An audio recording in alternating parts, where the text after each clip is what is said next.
નાગ શિવ માટે બહુ મહત્વના છે, તો આનું કારણ શું છે?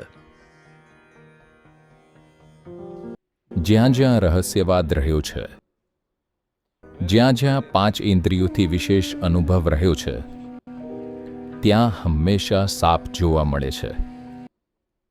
મારા જીવનમાં પહેલા જ્યારે હું મૈસૂરની આસપાસના જંગલોમાં કે પશ્ચિમ ઘાટના જુદા જુદા વિસ્તારોમાં બેસતો, જો હું થોડા કલાક બેસીને આંખો ખોલું તો 10-15 કોબરા મારી સામે જ બેઠેલા હોય.